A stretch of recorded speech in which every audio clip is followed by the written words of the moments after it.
Agora a gente vai continuar falando de cinemática.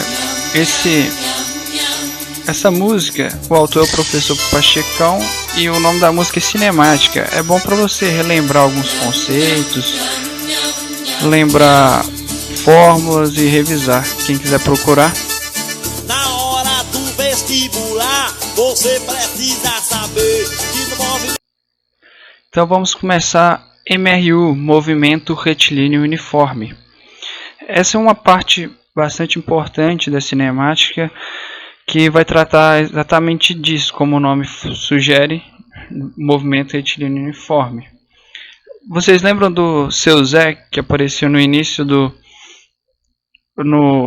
nos slides anteriores? Então, ele apareceu aqui de novo. Seu Zé estava com seu humilde carro vermelho, esse carro vermelho, e ele percorreu esse trecho que está aqui marcado de vermelho. Vamos supor que a distância foi de 100 metros e ele percorreu isso em 10 segundos. 1000 metros em 10 segundos. Esses 1000 metros em 10 segundos vão dar velocidade. Então, a gente acabou de deduzir que velocidade é distância pelo tempo. Então, qual que é a velocidade do Seu Zé? É 100 metros por segundo. Poderia ser quilômetros por hora. A unidade pode variar. Então é importante você lembrar desse conceito. Velocidade é igual a distância sobre o tempo. Dessa fórmula a gente deriva outra forma bastante importante da cinemática, que é a equação horária. Se você for deduzindo ela, se você abrir distância, você colocar variação da distância, distância final menos distância inicial, você chega à equação horária, que é uma equação bastante importante no movimento retilíneo uniforme. Essa equação, para que a gente vai usar ela? Essa equação encontro de móveis é uma coisa muito importante. Aqui um exemplo, numa corrida de Fórmula 1, acho que isso é Fórmula 1, temos aqui esse carro branco, que eu chamei de carro B, com velocidade de 50 metros por segundo, e vamos considerar que a distância inicial dele é 0. Então tem como a gente fazer, montar a função horária do carro B. A função horária do carro B vai ser essa daqui. A distância final do B é igual a 0, que é a distância inicial dele, mais 50t. Você não precisaria escrever o 0. O do carro A gente tem a velocidade dele, que é 40 metros por segundo, e a distância inicial de 5 metros.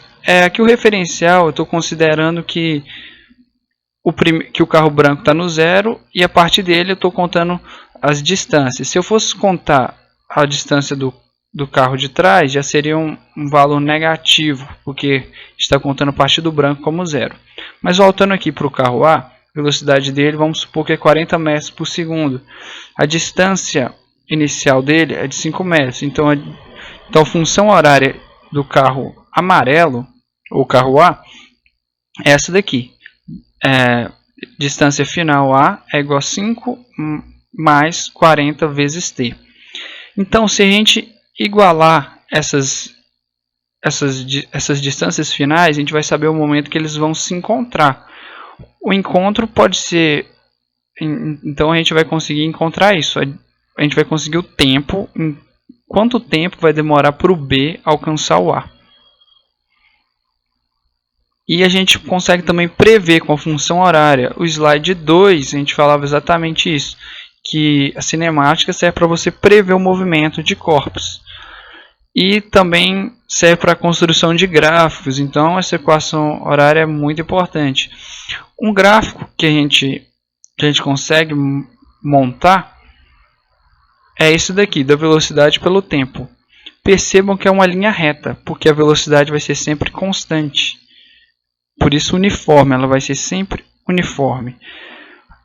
Se a gente faz essa área, essa primeira área, se a gente faz o V vezes o T, base vezes a altura, a gente consegue achar a área. Consegue achar a área que vai ser a distância percorrida. A distância percorrida pelo automóvel, pelo corpo. A segunda linha, a linha 1, ela é de, supomos, de outro corpo, e você fazendo a mesma coisa, v velocidade vezes o tempo, você vai achar a área 1, que vai equivaler numericamente à distância percorrida. Agora, a posição, que seria a distância pelo tempo. A distância pelo tempo, a inclinação desse gráfico, a inclinação vai ser numericamente igual à velocidade. Quem tem... Então, com base nisso, a gente consegue achar a gente consegue deduzir a velocidade do corpo. Com base nesses dois gráficos, a gente consegue tirar informações importantes. Agora, vamos para outra parte da cinemática bastante importante, que é o MRUV, que é o movimento retilíneo uniformemente, eu acho que eu escrevi errado esse uniformemente, não sei, sei lá, se estiver errado, perdão galera. Então, movimento retilíneo uniformemente variado, ele vai tratar de aceleração e desaceleração. Aí um exemplo de aceleração é uma ultrapassagem. Um exemplo de desaceleração é numa frenagem. O carro está freando. Frenagem, que palavra bonita. Então, aqui a gente... nessa parte aqui, a gente... Nesse escrito aqui de vermelho, a gente consegue achar uma coisa bastante importante do MRUV, que é a equação horária da velocidade. A partir da aceleração. Aceleração o que? Variação da velocidade dividido pelo tempo. Se a gente abrir essa fórmula, a gente vai abrindo, a gente consegue chegar nessa parte.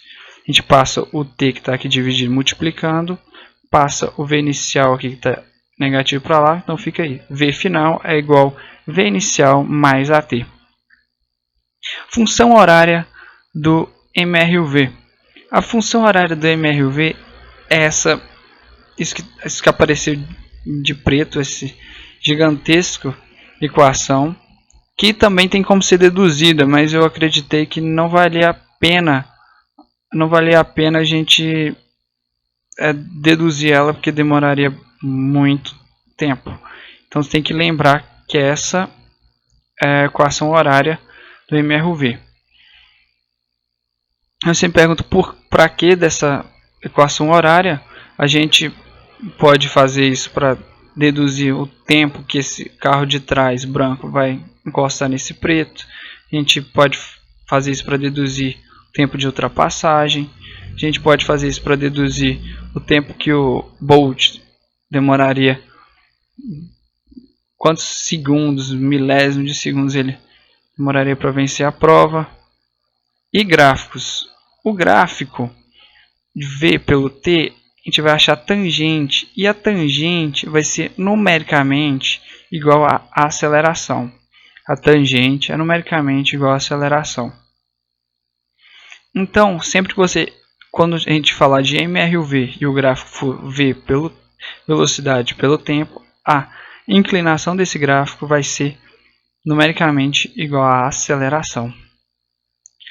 Agora, a gente tem que saber que o espaço percorrido, o S, pelo T, vai nos fornecer um gráfico de segundo grau. Não sei se a maioria do pessoal lembra, mas o gráfico de segundo grau é aquele y é igual a x ao quadrado mais bx mais c, que vai ser uma parábola. Então, se essa parábola estiver para cima, se ela estiver para baixo, igual ela está aqui, a aceleração maior que zero. Se estiver para baixo, a aceleração menor que zero. Agora, tem uma equação bastante importante, que é a equação de Torricelli. A equação de Torricelli nada mais é que a união da equação horária com a equação horária da velocidade do movimento retilíneo uniforme. Se você isolar o t em uma delas e trocar na outra, e for fazendo dedução matemática, você vai chegar a Torricelli. É importante lembrar, Torricelli é essa que está no quadrado. A importância da equação de Torricelli é quando não te dão tempo. Quando não dão tempo e falta alguma outra informação também, e não tem como você usar nenhuma das outras duas. Então é muito importante Torricelli por causa disso.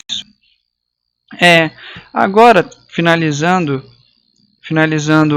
MRU e MRUV, eu trouxe uma escola literária, eu acho que é uma vanguarda europeia, na verdade, que tratava desse tema, da velocidade, do movimento. E eu trouxe alguns quadros do futurismo, só meramente para ilustrar. Então temos esse quadro aí de Luigi, no seu sobrenome, e Dinamismo de Automóvel, o nome do quadro. Aqui um outro quadro, Dinamismo de um Ciclista. É bem abstrato esses quadros, mas é bom para fazer uma ligação entre a física e a literatura. Então, e esse é o último, velocidade abstrata, o carro passou. Então, pessoal, é isso. Até a próxima. A gente vai continuar classificando os movimentos e ainda tem lançamentos. E movimento circular uniforme.